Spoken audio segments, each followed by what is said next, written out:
order.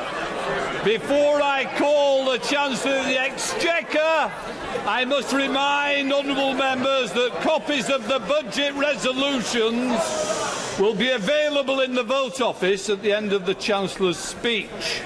I also remind honourable members that it is not the norm to intervene on the Chancellor of the Exchequer or the Leader of the Opposition. I now call the Chancellor of the Exchequer, the Right Honourable Philip Hammond. Thank you, Mr Deputy Speaker. Today, I present to the House a budget for Britain's future, a budget that shows the perseverance of the British people finally paying off, a budget for hard-working families who live their lives far from this place and care little for the twists and turns of Westminster politics, people who get up early every morning, who open up factories, shops and building sites, drop their kids off at school, check on elderly relatives and neighbours, the strivers, the grafters and the carers, who are the backbone of our communities and our economy. People who ask only of government that we protect the jobs that put food on their table, that we deliver the public services their families rely on, and that we do it efficiently, minimising the amount of tax we need to take from their hard-earned wages. People, Mr Deputy Speaker, who we on this side of the House are proud to represent. So I say to them today, this budget is unashamedly for you. Mr Deputy Speaker, the British people put their faith in us to do the job, and today we repay that trust with a budget that paves the way for a brighter future. And Mr Deputy Speaker, let me be clear why. The tough decisions of the past 8 years were not driven by ideology.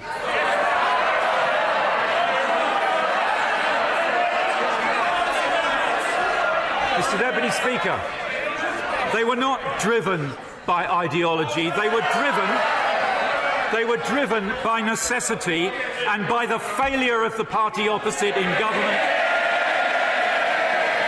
which led to our deficit soaring to a post-war record and our economy suffering the deepest recession since the Second World War.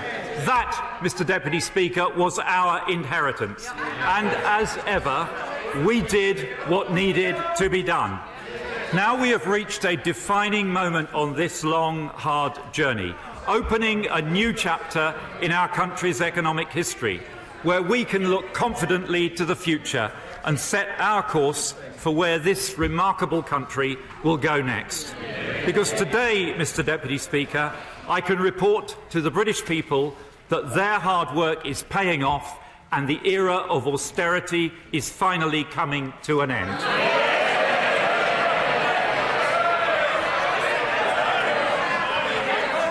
Now, Mr Deputy Speaker, I am sure, like me, many members of the House keenly remember the last budget delivered on a Monday. It was 1962. I was 6 years old. Tensions between Russia and the United States were rising, and a former Foreign Secretary turned Chancellor delivered a budget amid cabinet revolt. Mr Deputy Speaker, I am acutely aware of the phenomenon of false memory, but I could swear I remember my parents turning to me and saying, "Philip, one day that could be you."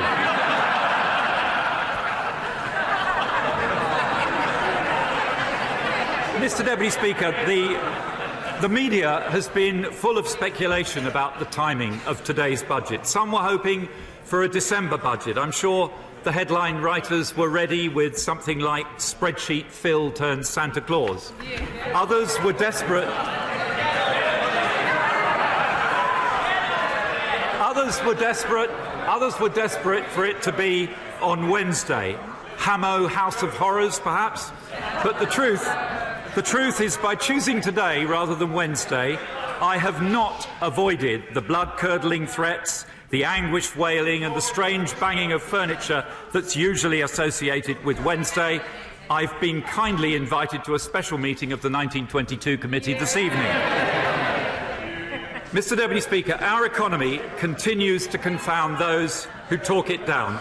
and we continue to focus resolutely on the challenges and opportunities that lie ahead as we build a new relationship with our European neighbours, a new future outside the European Union.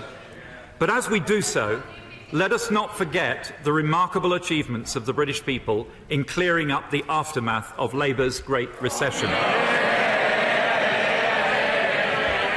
Because, Mr Deputy Speaker, for all Labour's carping and relentless negativity, talking Britain down at every opportunity, we, the British people, have a record to be proud of.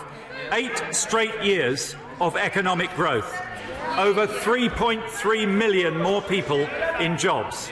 Higher employment and lower unemployment in every region and every nation of the United Kingdom. Wages growing at their fastest pace in almost a decade. Income inequality lower now than at any time under the last Labour government. An economy back on its feet again. An economy working not for the few, not even for the many. An economy working for everyone.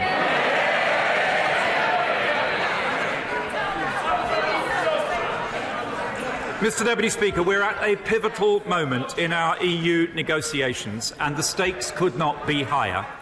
Get it right and we will not only protect Britain's jobs, businesses and prosperity, but we will also harvest a double deal dividend. A boost from the end of uncertainty and a boost from releasing some of the fiscal headroom that I am holding in reserve at the moment. We are confident that we will secure a deal which delivers that dividend. Confident, but not complacent, Mr Deputy Speaker. So we will continue to plan for all eventualities, and I will do so at this budget with a three-pronged approach. First, I have already allocated £2.2 billion to departments for Brexit preparations, and in the autumn budget last year, I set aside a further £1.5 billion to be allocated for 2019-20. Today, I am increasing that sum to £2 billion. And in the coming weeks, the Chief Secretary will announce allocations to individual departments.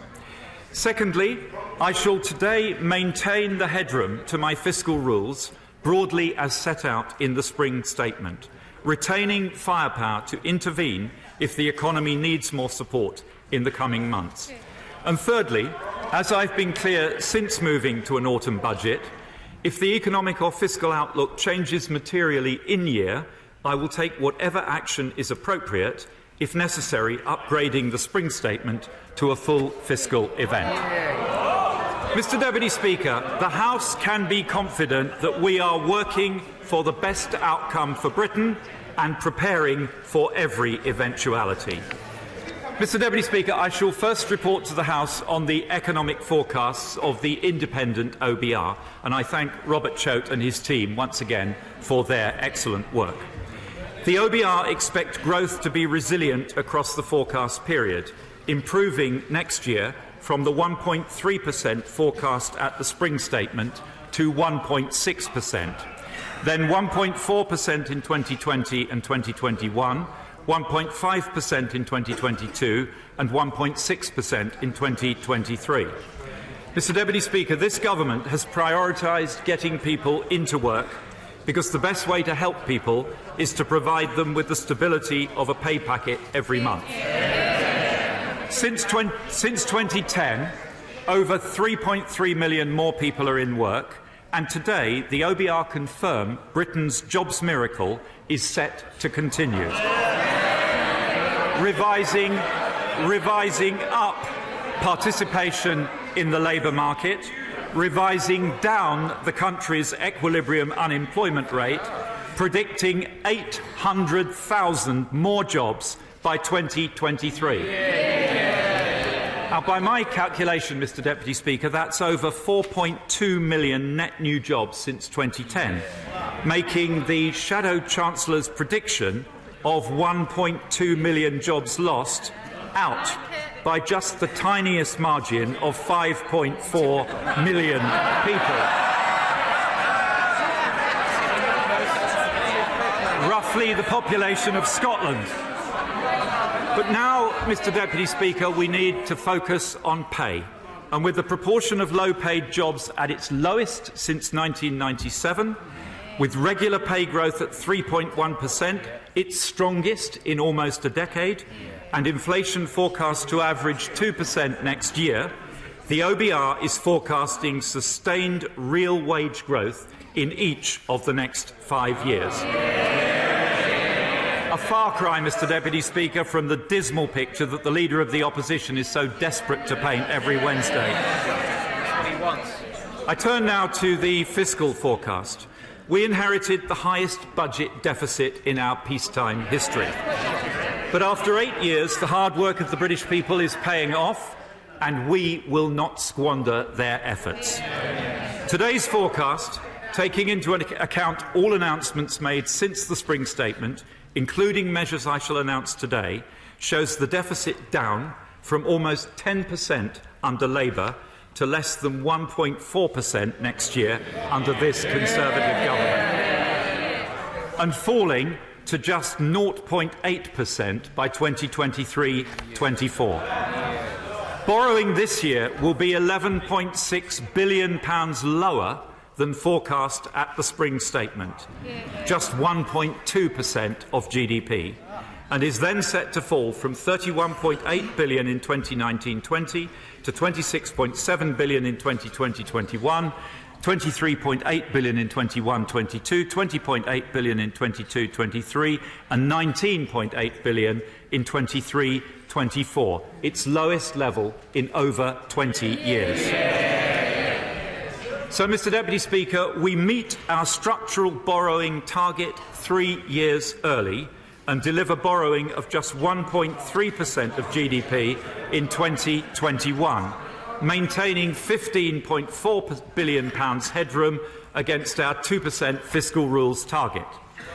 We are no longer borrowing at all to finance current spending, and today the OBR confirm that our national debt peaked in 2016-17 at 85.2% of GDP, and then falls in every year of the forecast, from 83.7% this year to 74.1% in 23-24. That is lower in every year than forecast at the spring statement, and it means that we meet our target to get debt falling 3 years early, a turning point in our nation's recovery from Labour's Great Recession. Both our fiscal rules met, both of them 3 years early. So, Mr Deputy Speaker, Fiscal Phil says fiscal rules OK. But Mr Deputy Speaker, while we are working to get Britain's debt down, to end the nightmare of wasting over £50 billion a year on interest, the party opposite would do the opposite. Their plans would increase tax and borrowing by £1,000 billion, taking our debt-to-GDP ratio soaring to well over 100% of GDP. A reckless and irresponsible policy from a reckless and irresponsible party. I've always been clear. Sound public finances are essential, but they are not an end in themselves. So since I've been Chancellor, I have taken a balanced approach, putting an additional £60 billion into our public services and investment in our future, cutting tax for 31 million people, and all the while reducing borrowing and getting our national debt falling. Now we must do more, and thanks to the hard work of the British people, in this budget we can do more. I said at the spring statement that our careful management of the public finances was beginning to pay off, and that if the improvement we saw then continued, then I would be able to provide more support to our public services on a sustainable basis. Today, the OBR confirm a significant improvement in our public finances, an upgrade that underscores the hard work of the British people and this government's stewardship of this economy since 2010, and which means I can deliver on that promise I made in the spring, setting out a new path for public spending and a clear view for the British people of the fruits of their hard work. Next year, we will conduct a full spending review, setting our priorities for public spending within a sustainable funding envelope, deciding on the right balance between investing in Britain's future and current consumption of public services. Today, I have set out an indicative 5-year path for departmental resource spending, or RDEL as it's known to aficionados of public finance. For context, Mr Deputy Speaker, in the Spending Review 2010, average annual real growth was -3%. In the Spending Review of 2015, it was -1.3%. From next year, it will be plus 1.2% average annual real growth. But that is not the limit of my ambition. When our EU negotiations deliver a deal, as I'm confident they will, I expect that the deal dividend will allow us to provide further funding for the spending review. The hard work of the British people is paying off. Austerity is coming to an end.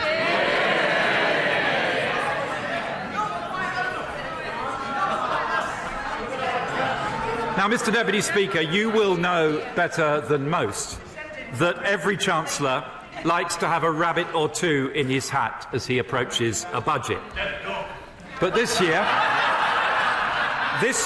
some of my star bunnies appear to have escaped just a little bit early. In June, my right honourable friend, the Prime Minister, announced the single largest cash commitment to our public services ever made by a peacetime government, an £8.4 billion 5-year deal for our precious NHS, half as much again as the increase Labour offered the NHS at the last election. And let me be clear, we are delivering this historic £20.5 billion real terms increase for the NHS in full over the next 5 years. So in a very important sense, Mr Deputy Speaker, we made our big choice for this budget 4 months before it was delivered. And this was the right decision. Our NHS is the #1 priority of the British people. And as we approached the 70th anniversary of its foundation, they had a right to know the scale of our commitment to it. But the British people also care that money invested in the NHS goes to the front line and to improvements in services. So we didn't just hand over money. We agreed that the NHS would produce a 10-year plan, setting out how the service will reform, how waste will be reduced, and exactly what the British people can expect to get for their money. That plan will be published shortly, but I shall give the House a sneak preview today. I too can poach a rabbit every now and then. There are many pressing demands on additional NHS funding, but few more pressing than the needs of those who suffer from mental illness. And today, I can announce that the NHS 10-year plan will include a new mental health crisis service with comprehensive mental health support available in every major A&E, children and young people's crisis teams in every part of the country, more mental health ambulances, more safe havens in the community, and a 24-hour mental health crisis hotline. These new services will ensure that people suffering from a crisis, young or old, can get the help they need, ending the stigma that has forced too many to suffer in silence, and ending, too, the tragedy of too many lives lost to suicide. We are proud to have made this extraordinary commitment to funding our NHS, a precious institution that has been nurtured for most of its life by Conservative governments.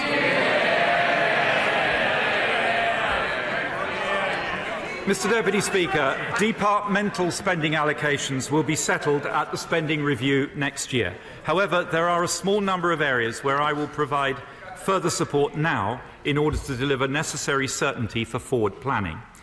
Local government has made a significant contribution to repairing the public finances, and this budget ensures local councils have more resources to deliver high-quality public services. We're giving councils greater control over the money they raise through the adult social care precept, through our plans for increased business rate retention from 2020, and by removing the housing revenue account cap so that councils can help to build the homes this country needs. We will shortly publish our Green Paper on the future of social care, setting out the choices, some of them difficult, for making our social care system sustainable into the future. But I recognise the immediate pressures local authorities face in respect of social care.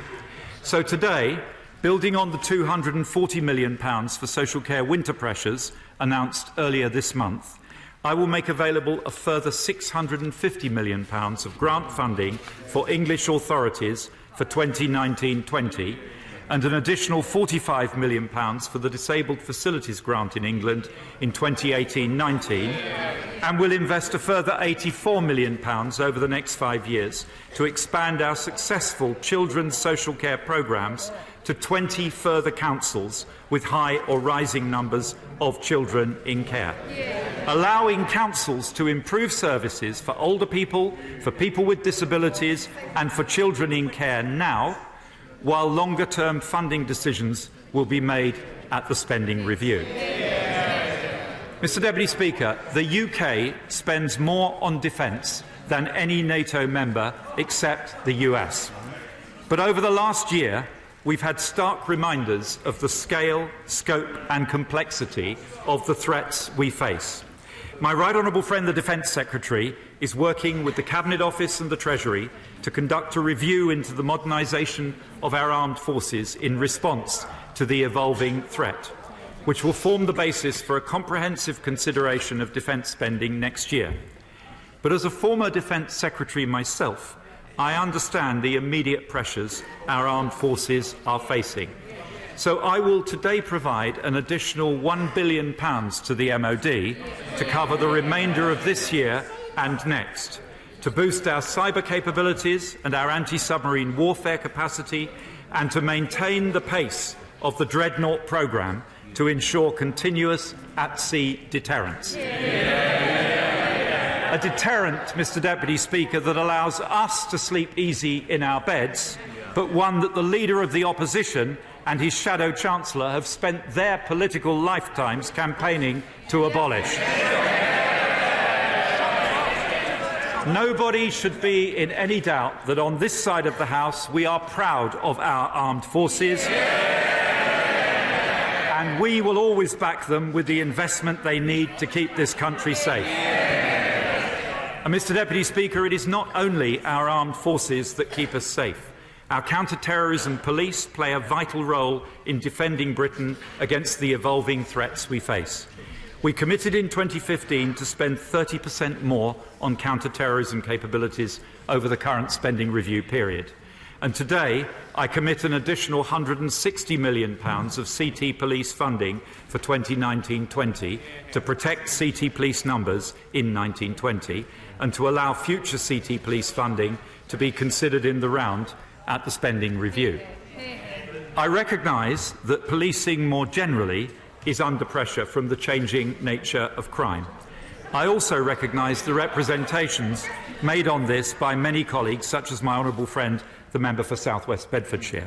And I can tell the House today that my right honourable friend, the Home Secretary, will review police spending power and further options for reform when he presents the provisional police funding settlement in December. Mr Deputy Speaker, as I have already set out, due to the hard work of the British people, public borrowing this year is coming in substantially below forecast. This allows us to provide additional support for public services in the spending review and contributes to the significant reduction in forecast debt this year. But I also want to use this good news to give a little bit back where it can be put to good use in this financial year. Mr Deputy Speaker, this year marks a century since the end of the First World War. And as we remember our fallen servicemen and women whose sacrifice ensured the freedom we enjoy today, many projects are raising money for veterans' charities from sales of commemorative items on which VAT is charged. Now, we cannot waive the VAT due on these sales, but we can make a donation with the VAT we will receive. And I commit today that the Treasury will mark the centenary of the armistice by making a donation of £10 million to the Armed Forces Covenant Fund Trust to support veterans with mental health needs. Many of our nation's village halls, Mr Deputy Speaker, were built to commemorate the sacrifice of World War I, and many of them are being refurbished to commemorate the centenary. So I will also provide funding for grants equivalent to the VAT chargeable on such refurbishment projects.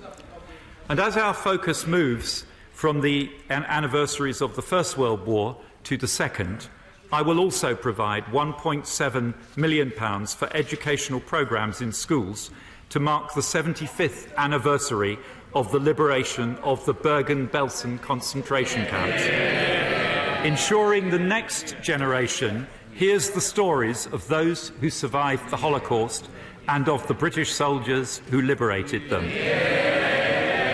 Because, Mr Deputy Speaker, as the terrible events in Pittsburgh this weekend remind us, the battle against anti-Semitism did not end with the defeat of Nazi Germany. Across the length and breadth of England, our air ambulance services work tirelessly to get those with life-threatening illnesses and injuries quickly to the expert medical care they need. Funded entirely by philanthropy, they do a fantastic job. And today, I am making £10 million of funding available to help them go on doing so. Mr Deputy Speaker, we are investing record amounts in our schools, and that investment is paying off, with 86% of schools now rated good or outstanding compared to 68% in 2010. But I recognise that school budgets often do not stretch to that extra bit of kit that would make such a difference. So today I am announcing a £400 million in-year bonus to help our schools buy the little extras they need. A one-off capital payment directly to schools, averaging £10,000 per primary school and £50,000 per secondary school. And, Mr Deputy Speaker, I have one final in-year measure to announce. Every Member of Parliament will testify that potholes are high on the public's list of concerns. So as autumn takes hold, I am making an additional £420 million available immediately to local highway authorities to tackle potholes, bridge repairs and other minor works in this financial year. But, Mr Deputy Speaker, if we want sustainable world-class public services and rising living standards, we must make the serious long-term reforms our economy needs to tackle the productivity challenge, to prepare our nation for the technological change ahead, and to show the next generation that our market economy can evolve once again to meet the needs of the new age. Because for us on this side of the House, ending austerity is not just about funding public services, it's about real wage growth, and it's about leaving more of people's hard-earned money in their pockets. This is the nation of the Industrial Revolution, of Stevenson, of Whittle, Lovelace and Faraday, people whose ideas shaped the world around them. And today, Britain once again can lead the world as we exploit a new wave of scientific and technological discovery pouring out of our universities and research institutes. And we can solve the productivity challenge if we are willing to embrace the future, to make the choice to invest in infrastructure, in research, in skills and in our regions, to manage change, not hide from it. Mr Deputy Speaker, I believe passionately in this agenda, but even I would admit that perhaps at the last two budgets I might have given the House just a little bit more detailed information on productivity and technological innovation than it strictly needed. So, Mr Deputy Speaker, this time I'll leave it to the Budget Red Book to set out more details of the many measures we will take today.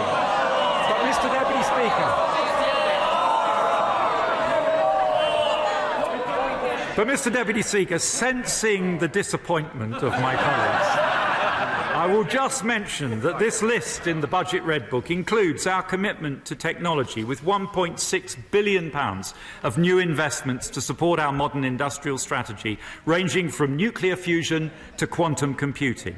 £150 million for fellowships to attract the brightest talent to these shores from around the world, so that our scientific research continues to lead the world. And our commitment to infrastructure, expanding the National Productivity Investment Fund once again to over £38 billion by 2023-24, so that over the next 5 years, total public investment is growing by 30% to its highest sustained level in 40 years, and will, on average, be an astonishing £460 million a week higher in real terms than under the last Labour government. A Conservative government, Mr Deputy Speaker, investing in the roads, the railways, the research and the digital infrastructure that will power this country in the 21st century. Mr Deputy Speaker, half of the UK's £600 billion infrastructure pipeline will be built and financed by the private sector. And in financing public infrastructure, I remain committed to the use of public-private partnership where it delivers value for the taxpayer and genuinely transfers risk to the private sector. But there is compelling evidence that the private finance initiative does neither. The Shadow Chancellor, of course, rages against PFI at every opportunity, yet curiously forgets to mention that nearly 90% of those contracts were agreed by the last Labour government, leaving the nation with a bill of more than £200 billion to pay off, in what would be the most potent symbol of the economic mismanagement of the last Labour government, if only Gordon Brown hadn't sold the gold. Labour's policy is to terminate all these contracts, triggering the ruinous penalty clauses that they themselves agreed to in the first place, adding tens of billions more to an already enormous bill. A classic Labour solution, pouring good money after bad. I will not do that. We will honour existing contracts. But the days of the public sector being a pushover must end. We will establish a centre of excellence to actively manage these contracts in the taxpayer's interest, starting in the health centre. And we will go further. I have never signed off a PFI contract as Chancellor, and I can confirm today that I never will. I can announce that the government will abolish the use of PFI and PF2 for future projects, putting another legacy of Labour behind us. Mr Deputy Speaker, we're investing in our nation's infrastructure and backing the technologies of the future. But we know that the real engine of growth is enterprise. The Right Honourable Member for Hayes and Harlington lists fomenting the overthrow of capitalism as his pastime. Mine is reinvigorating capitalism for the digital age. Because, Mr Deputy Speaker, I want Britain to be one of the great winners of the technological revolution. On this side of the House, we will always back enterprise and the market economy that underpins it, because we know it is the only way to deliver the high-wage, high-skill economy of the future. And as we finalise our departure from the EU and deliver a deal that secures Britain's future trade, we must unleash the investment that will drive our future prosperity. So today I can announce a package of measures to stimulate business investment and send a message loud and clear to the rest of the world: Britain is open for business. Mr Deputy Speaker, I am increasing the annual investment allowance from £200,000 to £1 million for 2 years, delivering on a long-standing ask of the British Chambers of Commerce. I'm providing a targeted relief for the cost of acquiring IP-rich businesses and introducing a permanent tax relief for new non-residential structures and buildings, partly funded by an adjustment in the special writing down rate for long-life assets from 8% to 6% to better align the tax and accounting treatment of these assets. To support British exports, we will increase UKEF's direct lending facility by up to £2 billion. We'll open the use of e-passport gates at Heathrow and other airports, currently only available to EEA nationals, to include visitors from the United States, Canada, New Zealand, Australia and Japan. And we will provide an additional £200 million of funding to the British Business Bank to replace access to the European Investment Fund if needed. We'll back another 10,000 entrepreneurs by extending start-up loans funding to 2021, and following representations from the FSB, I'm extending the new enterprise allowance, providing mentoring and support for benefit claimants to get their business ideas off the ground. And with thanks to my honourable friend, the member for Thurston Moulton, we're working with the FCA on expanding access to the Financial Ombudsman Service for larger SMEs. As well as backing businesses to invest and grow, we will also make sure British workers are equipped with the skills they need to thrive and prosper.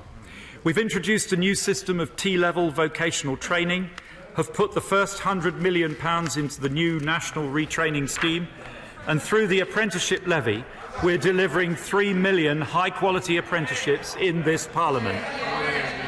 But that system, Mr Deputy Speaker, is paid for by employers, and it has to work for employers.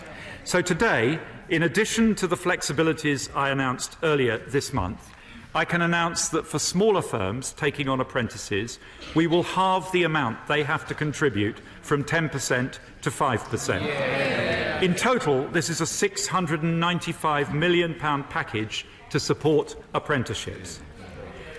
Mr Deputy Speaker, as our economy evolves in the digital age, so too must our tax system, to ensure that it remains fair and robust against abuse, and that it raises the revenues we need to fund our public services. The employment allowance was introduced to incentivise businesses to take on employees, but at a flat rate of £3,000 per employer, it does not provide any real incentive for larger employers. So from April 2020, we'll target it at small and medium businesses with an employer national insurance bill under £100,000 a year. We will also bring the treatment of capital losses for the largest companies into line with that of income losses. Mr Deputy Speaker, we recommit today to keeping family homes out of capital gains tax, but some aspects of private residence relief extend it beyond that objective and provide relief for people who are not using the home as their main residence. So from April 2020, we will limit lettings relief to properties where the owner is in shared occupancy with the tenant and reduce the final period exemption from 18 months to 9 months.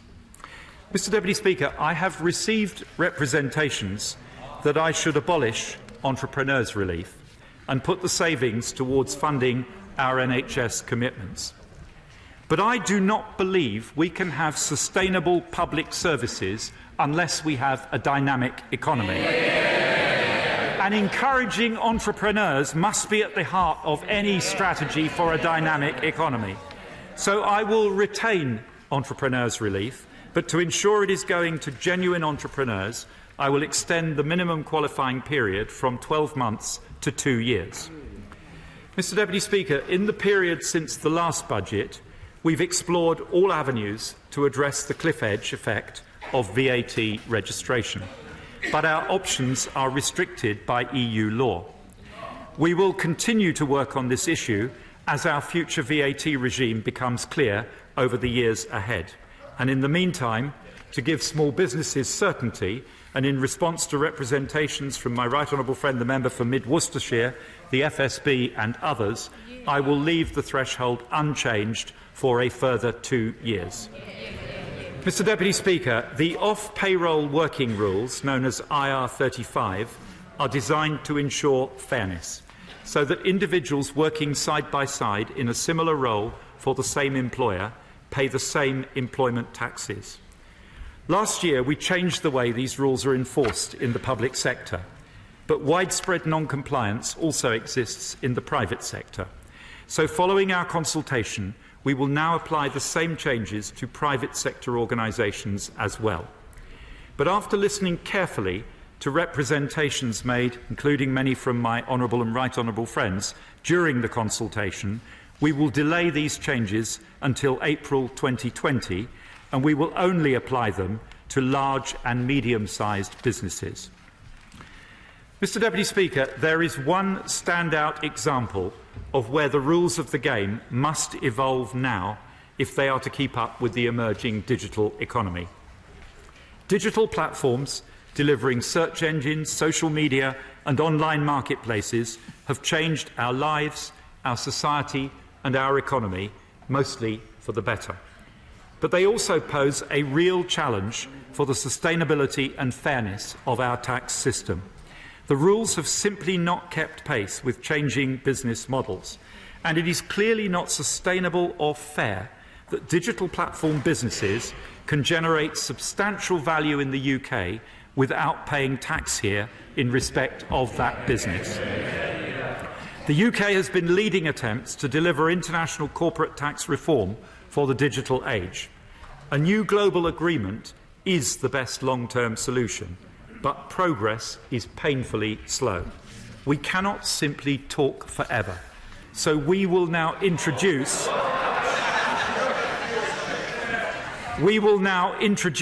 a UK digital services tax. This will be a narrowly targeted tax on the UK-generated revenues of specific digital platform business models.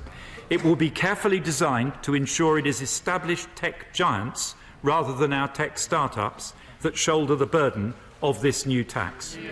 It is important that I emphasise that this is not an online sales tax on goods ordered over the internet. Such a tax would fall on consumers of those goods, and that is not our intention. The digital services tax will only be paid by companies which are profitable and which generate at least £500 million a year in global revenues in the business lines in scope.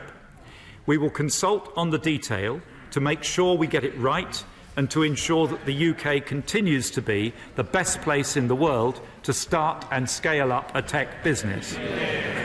The tax will come into effect in April 2020 and is expected to raise over £400 million a year.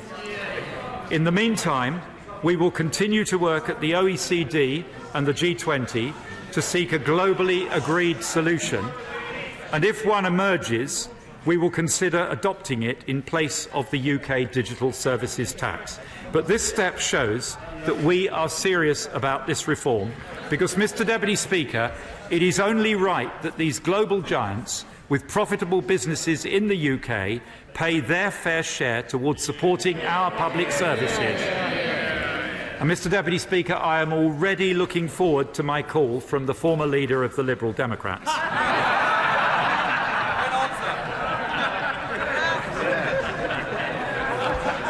We're updating the rules of the game, but we must also make sure that people play by the rules. And today we continue the work of the past 8 years, where we've secured £185 billion since 2010, which would otherwise have gone unpaid, with a package of measures today to further clamp down on tax avoidance, evasion and unfair outcomes, raising another £2 billion over the next 5 years.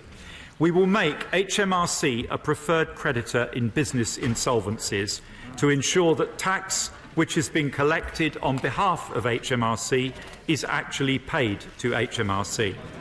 We'll end the practice of purchasing services through overseas branches to avoid UK VAT, and we'll crack down on insurance companies routing services through offshore territories. And we'll stop our generous R&D tax credit system being abused by reintroducing a PAYE restriction for the small and medium-sized companies scheme. Mr. Deputy Speaker, Labour talk tough on tax avoidance and evasion. We take action.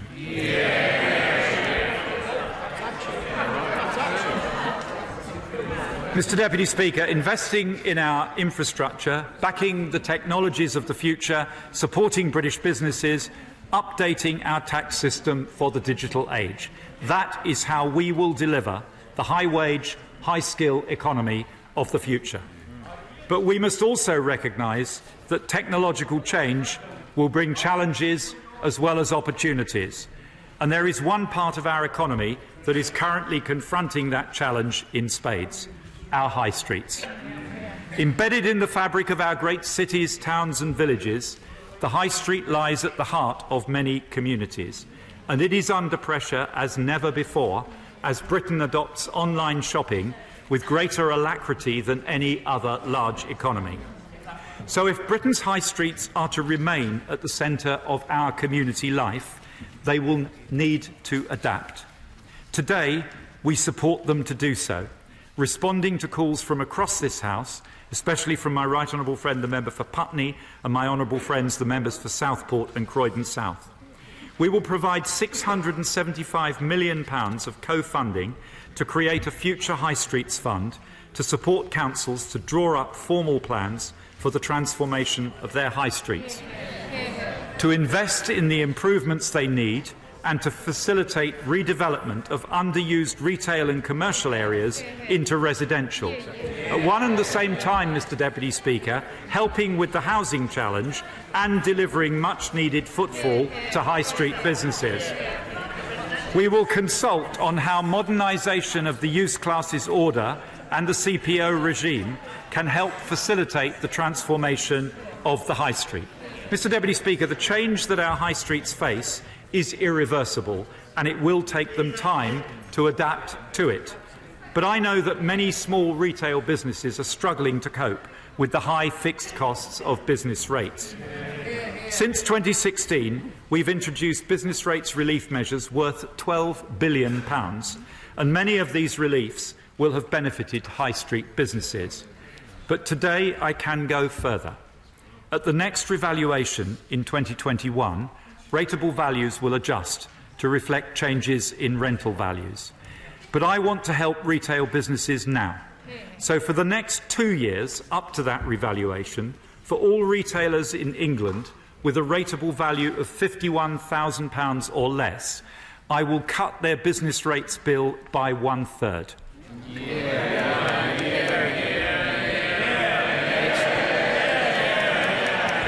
That is an annual saving of up to £8,000 for up to 90% of all independent shops, pubs, restaurants and cafes. I will also extend the £1,500 local newspaper discount for a further year. Mr Deputy Speaker, whatever the national press says, I've been assured of a warm welcome for my budget from the Royston Crow and the Keswick Reminder. Mr Deputy Speaker, local authorities have long been able to provide discretionary business rates relief to other bodies, but not to themselves. And so, following representations from my honourable friends for North Cornwall and St Austell and Newquay, I'm pleased to announce a new mandatory business rates relief for public lavatories, so that local authorities can at last relieve themselves for the convenience of the House, Mr Deputy Speaker. And without wishing to get unduly bogged down on this subject, this relief, the House will be interested to know that this relief, well, at least I'm demonstrating that we are all British, aren't I? This relief will extend to any such facilities made available for public use, whether publicly or privately owned. And honestly, Mr Deputy Speaker, I can say that this is virtually the only announcement in this budget that hasn't leaked. Mr Deputy Speaker, Mr Deputy Speaker, we can't resolve the productivity challenge or deliver the high standards of living the British people deserve without fixing our housing market. In last year's budget, I launched a 5-year £44 billion housing programme to deliver the biggest increase in housing supply since 1970, and I abolished stamp duty for first-time buyers on properties up to £300,000. 121,500 first-time buyers have already benefited from our new relief, and the number of first-time buyers is at an 11-year high. Today, I'm extending this relief to all first-time buyers of shared ownership properties valued up to £500,000, and I will make this relief retrospective so that any first-time buyer who has made such a purchase since the last budget will benefit. But we have more to do, so I can announce today a further £500 million for the Housing Infrastructure Fund to unlock a further 650,000 homes, the next wave of strategic partnerships with 9 housing associations, which will deliver 13,000 homes across England, up to £1 billion of British Business Bank guarantees to support the revival of SME house builders. We're consulting on simplification of the process for conversion of commercial property into new homes, and because we want to see parishes and neighbourhoods enabling more homes for sale to local people to buy at prices they can afford, we're providing funding to empower up to 500 neighbourhoods to allocate or permission land for housing through the neighbourhood planning system for sale at a discount to local people in perpetuity. I'm also grateful to my right honourable friend, the member for West Dorset, for his review of build-out rates published today. He concludes that the large house builders are not engaged in systematic speculative land banking, and he makes several recommendations. Well, maybe the honourable lady would like to read the report. He makes several recommendations for reform of the planning system in respect of very large strategic housing sites, and we will respond in full to his report in the new year. Mr Deputy Speaker, meeting the productivity challenge means tapping the potential of every region and nation. Our devolution agenda is giving power back to the people. And today we go further to fire up the Northern Powerhouse, fuel the Midlands engine and back our regions across the UK. We're increasing the Transforming Cities Fund to £2.4 billion and providing an additional £90 million to trial new models of smart transport, including on-demand buses. I think, Mr Deputy Speaker, that's what we used to call in our day taxis. We're launching a competition for proposals for business-led development corporations. We're funding 10 university enterprise zones. There's £115 million for digital catapults in the North East, Northern Ireland and the South East, and the Medicines Discovery Catapult in Alderley.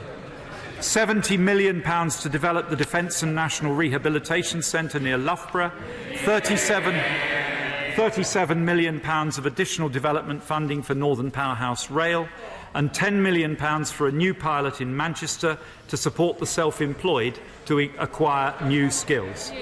We're backing a new special economic area in South Tees, and we're providing £20 million to further develop the plan for the critical central section of East-West Rail between Oxford and Cambridge.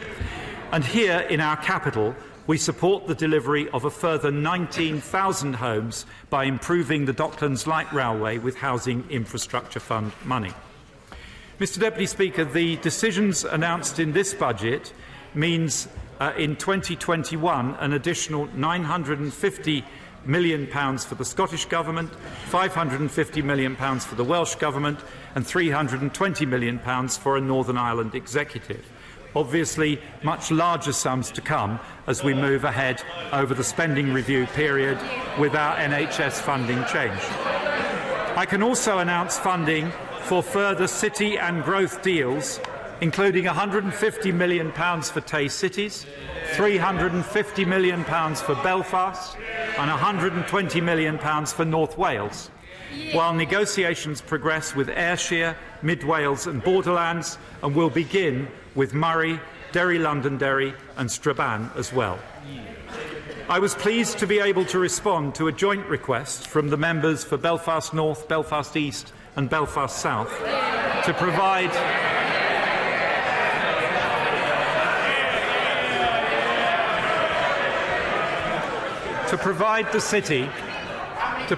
the city with £2 million help towards the recovery of the city centre following the fire at the iconic Banks building.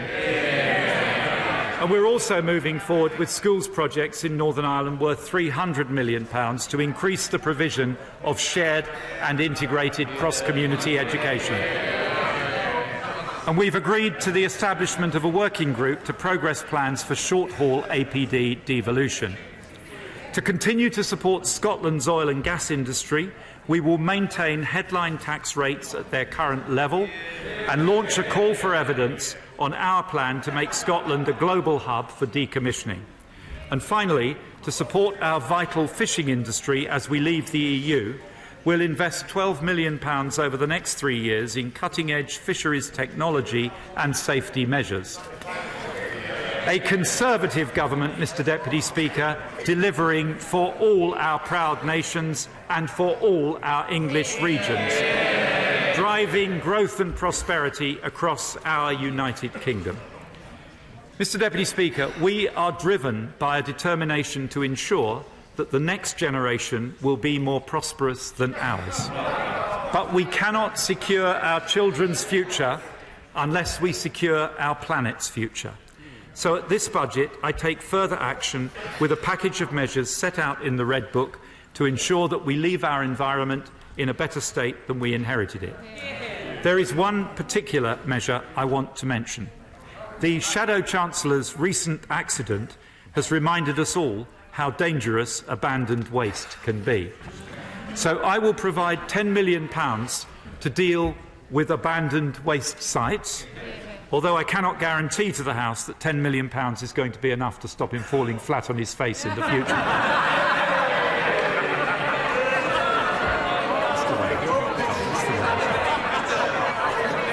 Mr Deputy Speaker, I also said at the spring statement that we must become a world leader in tackling the scourge of plastic littering our planet and our oceans.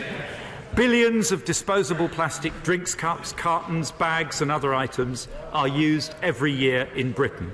Convenient for consumers, but deadly for our wildlife and our oceans. Where we cannot achieve reuse, we are determined to increase recycling. So we will introduce a new tax on the manufacture and import of plastic packaging which contains less than 30% recycled plastic, transforming the economics of sustainable packaging. We will consult on the detail and implementation timetable. I have also looked carefully at the case for introducing a levy on the production of disposable plastic cups, not just for coffee, but for all types of beverage. I have concluded that a tax in isolation would not, at this point, deliver a decisive shift from disposable to reusable cups across all beverage types. I will monitor carefully the effectiveness of the action which the takeaway drinks industry is already taking to reduce single-use plastics, and I will return to this issue if sufficient progress is not made. But in parallel, my Right Honourable friend, the Environment Secretary, will look to address this issue through the reform of the Packaging Producer Responsibility Scheme. Working across government, this ambitious package reflects our determination to lead the world in the crusade to rid the oceans and the environment of plastic waste. Mr Deputy Speaker, it is only by dealing with our debts and tackling the long-term challenges our country faces that we can sustainably raise wages and living standards. But I recognise that many people are feeling pressure on their household budgets now. And because the hard work of the British people is paying off, I am pleased to be able to announce today a series of measures to help families across Britain with the cost of living. Mr Deputy Speaker, turning first to duties, as my Right Honourable friend the Prime Minister has already announced, we will freeze fuel duties for the 9th successive year, bringing the total saving to the average car driver to over £1,000 and to the average van driver to over £2,500. The tobacco duty escalator will continue to rise at inflation plus 2%. Mr Deputy Speaker, I've received numerous representations from my honourable and right honourable friends on one particular subject, and in response I will be freezing beer and cider duty for the next year, keeping the cost of beer down for patrons of the Great British Pub. And in response to the concerted lobbying of my Scottish Conservative colleagues, I will also freeze duty on spirits, so that we can all afford to raise a wee dram to Ruth Davidson on the arrival of baby Finn, saving 2p on a pint of beer, 1p on a pint of cider and 30p on a bottle of Scotch or gin compared to the inflation assumption in the OBR forecast, while proceeding with the usual RPI increases on wine. As promised at Autumn Budget 2017, so-called white ciders will be taxed at a new higher rate. From October next year, I can confirm that we will increase remote gaming duty on online games of chance to 21% in order to fund the loss of revenue as we reduce FOB-T stakes to £2. From April 2020, APD will be indexed in line with inflation, but there will be no change in the duty rate for short-haul flights. And the new 2630 rail card, which I announced at budget last year, will be available across the network by the end of the year, saving up to 4.4 million young people one-third off their fares. And we launch a package of measures on affordable credit and support for credit unions, which is set out in detail in the Red Book. Mr Deputy Speaker, the switch to universal credit is a long overdue and necessary reform.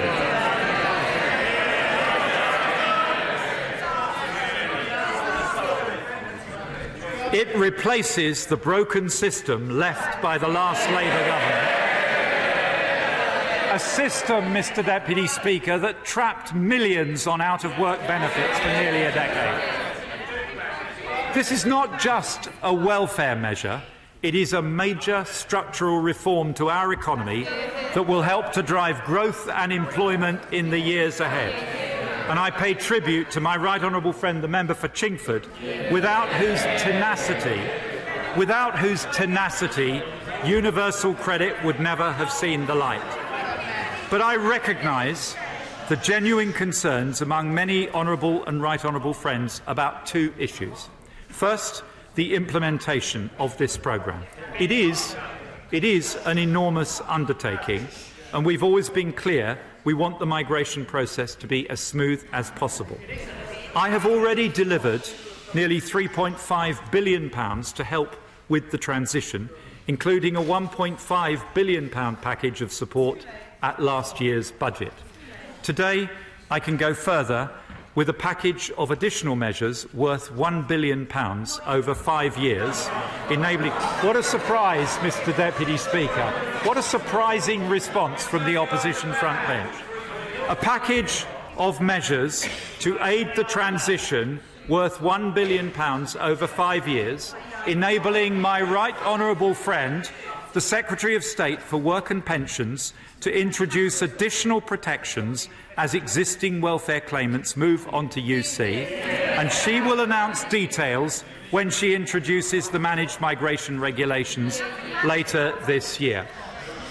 Secondly, I have heard the concerns about the rates and allowances within the design of the system.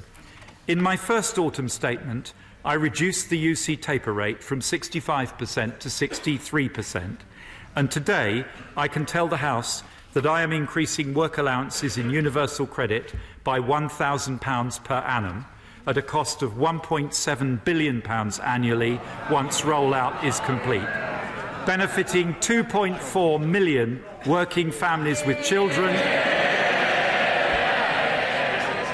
2.4 million working families with children and people with disabilities by £630 per year. Mr Deputy Speaker, universal credit is here to stay, and we are putting in the funding it needs to make it a success, because on this side of the House we believe that work should always pay. Mr. Deputy Speaker, delivering higher wages for those in work is core to my mission as Chancellor. Under this Conservative government, the poorest 20% have seen their real incomes grow faster than the richest 20%, and the proportion of jobs that are low paid is at its lowest level for 20 years, thanks to the national living wage introduced by a Conservative government in 2016. From April, it will rise again by 4.9%, from £7.83 to £8.21, handing a full-time worker a further £690 annual pay increase and taking his or her total pay rise since the introduction of national living wage to over £2,750 a year. We also accept the Low Pay Commission's recommendations on national minimum wage rates, supporting young people and apprentices with further above-inflation increases. The current remit for the Low Pay Commission is for the national living wage to reach 60% of median earnings by 2020, subject to sustained economic growth. But next year, we will need to give the Low Pay Commission a new remit beyond 2020. We will want to be ambitious with the ultimate objective of ending low pay in the UK. But we will also want to be careful protecting employment for lower paid workers. So we will engage responsibly with employers, the TUC and the Low Pay Commission itself over the coming months, gathering evidence and listening to views to ensure that we get this right, and I will confirm the final remit at the budget next year. But as well as making work pay,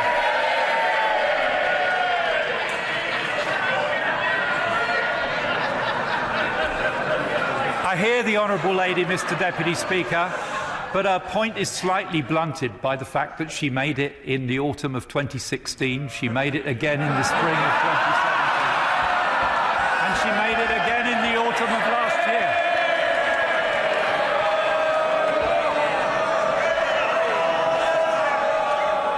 But Mr. Deputy Speaker, as well as making work pay, we want working people to keep more of the money they earn.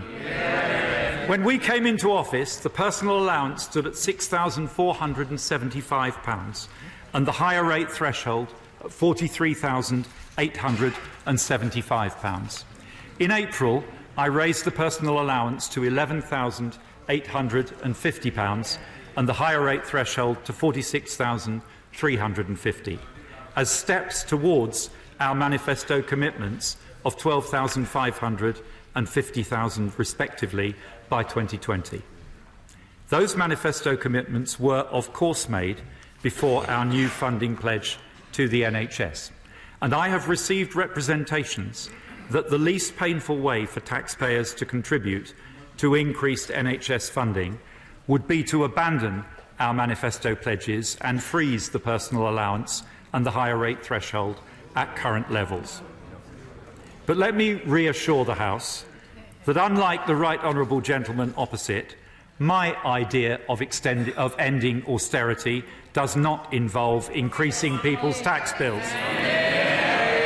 I didn't come into politics to put taxes up, and the improvement we have delivered in the public finances means that, based on the OBR's forecast published today, I do not need to do so. I can therefore confirm today that I will meet our manifesto commitments in April 2020, raising the personal allowance to £12,500 and the higher rate threshold to £50,000 before indexing both in line with inflation from 21-22. But our careful management of the economy allows me to go further. So I will raise both the personal allowance and the higher rate threshold to these levels from April 2019, delivering our manifesto commitments 1 year early. a tax cut for 32 million people, £130 in the pocket of a typical basic rate taxpayer, meaning since 2015 we've taken 1.7 million people out of tax altogether and nearly 1 million people out of higher rate tax. And Mr Deputy Speaker, as a result of the announcements I have made today, a single parent receiving universal credit and working 25 hours a week on national living wage will benefit by £890 next year. The hard work of the British people paying off in hard cash in their pockets. Mr Deputy Speaker, we have turned an important corner, and now we must pull together to build the bright, prosperous future that is within Britain's grasp if we choose to seize it. Embracing change, not hiding from it. Building on the inherent strength of the British economy and the indomitable spirit of the British people. Mr Deputy Speaker, under this Conservative government, austerity is coming to an end, but discipline will remain. Austerity is coming to an end, but discipline will remain. And that is the clear dividing line in British politics today between a Conservative government delivering on the British people's priorities, supporting our public services, investing in Britain's future, keeping taxes low and getting our debt down, or the Corbyn Party, whose idea of ending austerity is to raise taxes to their highest level in peacetime history, who would send our debt soaring, who would squander the hard-won achievements of the past 8 years and take this country back to square one. We are at a turning point in our history, and we must resolve to go forwards, not backwards, and work together to build a Britain that we can all be proud of. And I commend this statement to the House.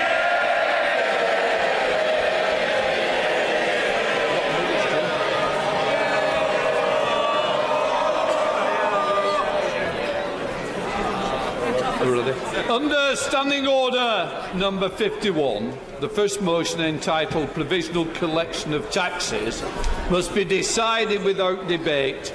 Will the Chancellor of the Exchequer please move formally? Formally, Mr Deputy Speaker. The question is that, pursuant of Section 5 of the Provisional Collection of Taxes Act 1968, provisional statutory effect shall be given to the following motions. A. Stamp duty reserve tax, brackets listed securities and connected persons, brackets, motion number 49. B. Tobacco products. Order.